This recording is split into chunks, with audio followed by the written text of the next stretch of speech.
धरती के उत्तर में एक ऐसी दुनिया मौजूद है जहां पहुंचते ही इंसान ये समझ जाता है कि यहाँ उसकी आदतें, उसकी सहूलियतें और उसका घमंड किसी काम के नहीं हैं। ये इलाका केवल ठंडा नहीं है, ये ठंड से बना हुआ विशाल साम्राज्य है। साइबेरिया का ये हिस्सा किसी मौसम के बदलाव से नहीं चलता, बल्कि एक स्थायी सच्चाई पर टिका है। यहाँ ठंड कभी जाती नहीं, सिर्फ अपना रूप बदलती है। हवा यहाँ बहती नहीं, वो इंसान के चारों ओर लिपटती है, जैसे हर सांस के साथ ये याद दिला रही हो कि एक छोटी सी गलती भी यहाँ भारी पड़ सकती है। यहाँ तापमान का शून्य से बहुत नीचे गिर जाना कोई असाधारण घटना नहीं है। -40 या -50 डिग्री कोई चेतावनी नहीं, बल्कि पृष्ठभूमि है। असली चुनौती तब शुरू होती है जब शरीर इस ठंड का आदी होने लगता है, क्योंकि यहीं पर लापरवाही जन्म लेती है। इस धरती पर रहने वाले खानाबदोश समुदाय इस सच्चाई को पीढ़ियों से जानते हैं। उनके लिए जीवन किसी एक जगह टिक जाने का नाम नहीं, बल्कि लगातार चलते रहने की मजबूरी है। यहाँ घर कोई स्थिर संरचना नहीं, बल्कि एक चलती हुई अवस्था है। आज यहाँ, कल कहीं और। इन लोगों के तंबू साधारण दिखाई देते हैं, लेकिन असल में वो अनुभव से बने हुए ढांचे होते हैं। शंकु आकार का हर तंबू ठंड के खिलाफ वर्षों की समझ का नतीजा होता है। ये आकार हवा को फिसलने देता है, बर्फ को टिकने नहीं देता और भीतर की थोड़ी सी गर्मी को बाहर भागने से रोकने की कोशिश करता है। हर खाल, हर रस्सी और हर गांठ का एक ही उद्देश्य होता है, एक और रात जिंदा रहना।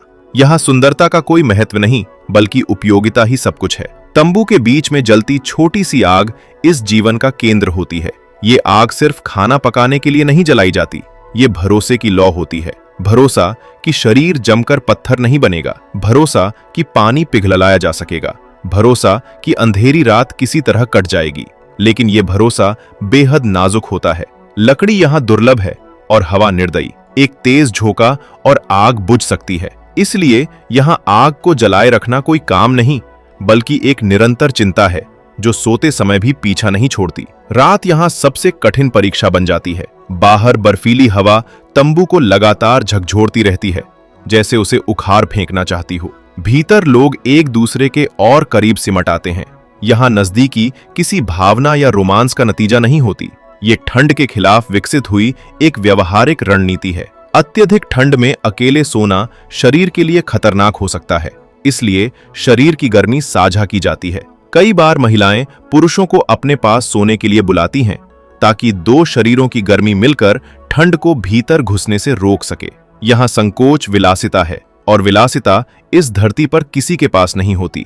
इस नजदीकी में कोई शब्दों की जरूरत नहीं होती। सांसों की भाप, दिल की धड़कन और शरीर की गर्माहट, सब कुछ एक साझा संसाधन बन जाता है। यहाँ इंसान सिर्फ अपने लिए नहीं, पूरे समूह के लिए जीता है। बच्चे इसी माहौल में बड़े होते हैं। वो बहुत छोटी उम्र में सीख जाते हैं कि अकेले मजबूत होना काफी नहीं, साथ रहना जरूरी है। यहाँ सुबह आंख खुलना किसी जीत से कम नहीं, क्योंकि हर रात ये तय नहीं होता कि अगली सुबह सबको देखने को मिलेगी या नहीं। भोजन यहाँ स्वाद या पसंद का विषय नहीं है। महीनों तक जमी रहने वाली जमीन कुछ उगने नहीं देती, हरियाली का नामो निशान नहीं होता। ऐसे में जीवन पूरी तरह मांस पर टिक जाता है। वही मांस जो शरीर को तुरंत ऊर्जा देता है, वसा देता है और भीतर से गर्मी पैदा करता है। कई बार ये मांस पकाया नहीं जाता, क्योंकि आग और समय दोनों सीमित हैं। ये किसी जंगलीपन या क्रूरता का प्रतीक नहीं है, बल्कि ठंड के खिलाफ विकसित हुई एक सटीक समझ है। यहाँ खाना पेट भरने के लिए नहीं, बल्कि चलने के लिए खाया जाता है। पानी भी यहाँ उतना ही कठिन प्रश्न है जितना भोजन। सर्दियों में नदियां पत्थर बन जाती हैं, कुएं नहीं होते। हर दिन बर्फ पिघलाकर पानी बनाया जाता है। बड़े बर्तन में ढेर सारी बर्फ डाली जाती है, आग पर रखी जाती है, तब जाकर थोड़ा सा पानी मिलता है। इसलिए हर बूंद की कीमत होती है। नहाना दुर्लभ हो जाता है, क्योंकि गीलापन यहाँ दुश्मन है। गीले कपड़े शरीर की गर्मी छीन लेते हैं, और यही गर्मी यहाँ सबसे कीमती संपत्ति होती है। कपड़े धोने की जगह उन्हें बर्फ से पीटा जाता है और हवा में जमाया जाता है। साफ दिखने से ज्यादा जरूरी होता है सूखा रहना। लोग 4 से 6 परतों में कपड़े पहनते हैं। अंदर की परत नमी खींचती है, बीच की परत गर्मी रोकती है और बाहर की परत हवा को रोकती है। जूते, दस्ताने और टोपी, सब कुछ इसी तर्क पर चलता है। यहाँ एक छोटी सी लापरवाही पूरे शरीर को तोड़ सकती है। यात्रा इस जीवन का स्थायी सच है, लेकिन ये यात्रा बेहद खतरनाक होती है। जमी हुई नदियां कभी सुरक्षित रास्ता होती हैं, कभी जानलेवा धोखा। बर्फ हर जगह एक जैसी नहीं होती, कहीं मोटी, कहीं बस एक पतली परत। एक गलत कदम और इंसान सीधे उस पानी में चला जाता है जहां कुछ ही मिनटों में शरीर अपनी सारी गर्मी खो देता है। इसलिए ये लोग अक्सर रात में यात्रा करते हैं, जब तापमान और गिर जाता है, क्योंकि नदी पर जमी बर्फ इस समय और ज्यादा ठोस हो जाती है। जमी हुई नदी पर चलना उतना ही सुरक्षित। ये तर्क किताबों में नहीं, अनुभव से आता है। इस समाज में नेतृत्व ताकत या उम्र से तय नहीं होता। नेता वही होता है जिसने सबसे ज्यादा सर्दियां देखी हों, सबसे ज्यादा गलत फैसलों के नतीजे झेले हों और फिर भी जीवित रहा हो। उसके फैसले लिखे नहीं जाते, लेकिन उन पर सवाल भी नहीं उठते, क्योंकि यहाँ एक गलत निर्णय पूरे समूह को खत्म कर सकता है। बाहर से देखने वालों को यह दुनिया खाली लग सकती है, दूर दूर तक बर्फ, हवा और सन्नाटा, लेकिन इस खालीपन के भीतर अनुशासन है, सहयोग है और एक गहरी सच्चाई है। यहाँ इंसान प्रकृति का मालिक नहीं, उसका मेहमान है, और मेहमान को नियम मानने पड़ते हैं। शायद यही बात इस जीवन को हमें देखने में कठिन और स्वीकार करने में असहज बनाती है, क्योंकि यहाँ हर चीज का हिसाब है, गर्मी का, भोजन का, समय का और जीवन का भी। यामाल की टुंड्रा में जीवन सिर्फ ठंड से लड़ने का नाम नहीं है। टुंड्रा वो धरती होती है जहां जमीन साल के ज्यादातर समय बर्फ में जमी रहती है, पेड़ नहीं उगते और इंसान को हर कदम सोच समझकर रखना पड़ता है। यामाल रूस के उत्तर में फैला वही इलाका है जहां ये जमी हुई धरती सदियों से खानाबदोश जीवन की गवाह रही है। ये एक ऐसी जगह है जहां हर अगला दिन पिछले दिन से ज्यादा अनिश्चित होता है। यहाँ समस्या मौसम नहीं है, समस्या है मौसम का भरोसेमंद ना रहना। नेनट जैसे खानाबदोश समुदाय सदियों से जानते थे कि ठंड कैसी होगी, बर्फ कितनी जमेगी और किस महीने कौन सा रास्ता सुरक्षित रहेगा। लेकिन अब ये ज्ञान भी लड़खड़ाने लगा है। पुराने रास्ते धोखा देने लगे हैं, और जो रास्ते कभी मौत माने जाते थे वो कभी कभी अस्थायी राहत बन जाते हैं। ये बदलाव धीरे नहीं आया, ये अचानक नहीं दिखता, लेकिन इसका असर हर कदम पर महसूस होता है। बर्फ अब पहले जैसी नहीं जमती, कई बार वो ऊपर से सख्त और भीतर से खोखली होती है। रेंडियर का झुंड जब ऐसे इलाके से गुजरता है तो सिर्फ जानवर खतरे में नहीं होता, पूरा परिवार दांव पर लग जाता है, क्योंकि अगर झुंड टूट गया, बिखर गया या पानी में फंस गया तो इंसान के पास बचने का कोई दूसरा साधन नहीं होता। खानाबदोश जीवन में गलती सुधारने का मौका नहीं मिलता।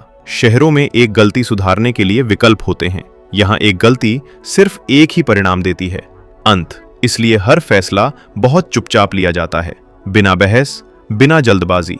बुजुर्ग घंटों हवा की दिशा देखते हैं, बर्फ पर रेंडियर के खुरों की आवाज सुनते हैं, कभी कभी बस खामोशी को सुनते हैं, क्योंकि यहाँ खामोशी भी चेतावनी देती है। इन समुदायों में रिश्ते भी ठंड की तरह व्यावहारिक होते हैं। प्रेम यहाँ भावुक शब्दों में नहीं, शरीर की गर्मी में दिखाई देता है। रात के समय जब तापमान असहनीय हो जाता है, तब एक साथ सोना सामाजिक नियम नहीं बल्कि जीवन की जरूरत बन जाता है। महिलाएं कई बार पुरुषों को अपने पास सुलाने के लिए बुलाती हैं। ये किसी रोमांटिक कल्पना से नहीं, बल्कि ठंड से लड़ने की रणनीति से जुड़ा होता है। दो शरीर एक दूसरे की गर्मी बचाते हैं, सांसें एक दूसरे को जीवित रखती हैं। यहाँ निकटता विलास नहीं, सुरक्षा है। बच्चे इस माहौल में बहुत जल्दी बड़े हो जाते हैं। यहाँ बचपन लंबा नहीं होता। 7 से 8 साल की उम्र में ही उन्हें यह सिखा दिया जाता है कि गिरने के बाद रोना नहीं, उठना जरूरी है, क्योंकि अगर बर्फ पर गिरकर रुके तो शरीर जम सकता है। खेल भी उन्हें मजबूत बनाते हैं, कोमल नहीं। दौड़ना, संतुलन बनाना, ठंड में सांस को काबू में रखना, यही उनके खेल हैं। लेकिन जब वही बच्चे कुछ महीनों के लिए बोर्डिंग स्कूल भेजे जाते हैं तो दो दुनियाएं टकराती हैं। वहां सब कुछ गर्म है, सुरक्षित है, तय है, और जब वो लौटते हैं तो तंबू की ठंड, धुएं की गंध और रात की अनिश्चितता उन्हें डराने लगती है। माता पिता कुछ नहीं कहते, क्योंकि वो जानते हैं कि ये डर कमजोरी नहीं है, ये एक दूसरी दुनिया की आदत है। खानाबदोश समाज में महिलाएं रीढ़ होती हैं, लेकिन ये भूमिका दिखाई नहीं देती। अगर आग बुझ गई तो सबसे पहले वही उठती हैं। अगर कपड़े में सिलाई खुल गई तो वही उसे ठीक करती हैं, क्योंकि एक छोटा सा छेद तेज हवा में पूरे शरीर की गर्मी चुरा सकता है। उनके हाथों की हर गांठ, हर सिलाई एक सुरक्षा कवच होती है। निर्णय पुरुष लेते हैं, लेकिन उन निर्णयों को जमीन पर उतारने का बोझ महिलाओं के कंधों पर होता है। अब इस कठोर जीवन में एक और अनदेखा डर जुड़ गया है, बाहरी दुनिया का हस्तक्षेप।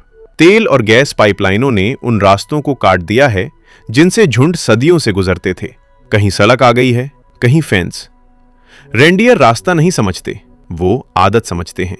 जब रास्ता टूटता है तो झुंड भ्रमित होता है, और भ्रम यहां मौत की शुरुआत है। इसी बदलते संतुलन में कभी कभी यामाल की टुंड्रा के दूसरे कुदरती जंगली निवासी भी सामने आ जाते हैं, जो हैं साइबेरियन टाइगर और स्नो लेपर्ड। ये शिकारी आमतौर पर इंसानों से दूर रहते हैं, लेकिन जब शिकार के रास्ते बदलते हैं और जंगल सिकुड़ता है तो टकराव बढ़ता है। ये मुठभेड़ें बहुत दुर्लभ होती हैं, लेकिन जब होती हैं तो ये याद दिलाती हैं कि इंसान यहाँ सबसे ताकतवर प्राणी नहीं है। टुंड्रा और ताइगा, जिसे बर्फीला जंगल कहा जाता है, दोनों में नियम एक ही है। जो संतुलन तोड़ेगा वही सबसे पहले खतरे में होगा। बीमारी यहाँ धीमी नहीं होती। एक मामूली चोट भी गंभीर बन सकती है। कोई अस्पताल नहीं, कोई एम्बुलेंस नहीं। इलाज परिवार करता है। चमड़े की पट्टियां, गर्म चर्बी और लकड़ी के सहारे। ये इलाज नहीं है, ये समय खरीदना है, ताकि शायद मदद पहुंचे। और अगर ना पहुंचे तो भी जीवन रुकता नहीं, क्योंकि रुकना यहाँ किसी के पास विकल्प नहीं है। और चलने वाले आगे बढ़ जाते हैं। और जिसकी चोट या बीमारी ठीक नहीं होती, उसे खाना बदोश समूह वही छोड़ जाता है। लेकिन यहाँ किसी को पीछे छोड़ देना बेरहमी या उपेक्षा का फैसला नहीं होता। ये वो बिंदु होता है जहाँ समूह और एक व्यक्ति के जीवन के बीच कठोर संतुलन बनाना पड़ता है। अगर कोई इतना कमजोर हो जाए कि यात्रा असंभव हो जाए और उसे उठाकर ले जाना पूरे झुंड के लिए खतरा बन जाए, तो समूह आगे बढ़ जाता है। ये फैसला चुपचाप लिया जाता है, बिना रोष, बिना बहस। कई बार परिवार का कोई सदस्य उसके साथ रुकता है, कई बार नहीं, और कई बार ठंड खुद फैसला कर देती है। यहाँ हर कोई जानता है कि रुकना पूरी टोली को मौत की ओर धकेल सकता है। इसलिए आगे बढ़ना मजबूरी नहीं, आखिरी जिम्मेदारी बन जाता है।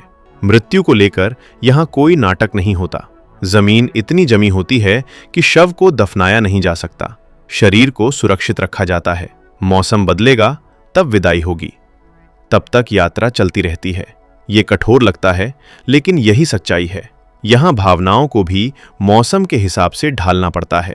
यामाल की ये दुनिया बाहर से खाली दिखती है, लेकिन भीतर से बेहद अनुशासित है। यहाँ हर चीज का वजन मापा जाता है, सामान का, शब्दों का, रिश्तों का। जो जरूरी नहीं वो बोझ है, और बोझ यहाँ जान ले सकता है। यही कारण है कि ये जीवन हमें असहज करता है, क्योंकि यहाँ इंसान खुद को केंद्र नहीं मानता। वो खुद को प्रकृति की शर्तों पर जीता हुआ एक प्राणी मानता है। शायद यही सबसे बड़ा सबक है।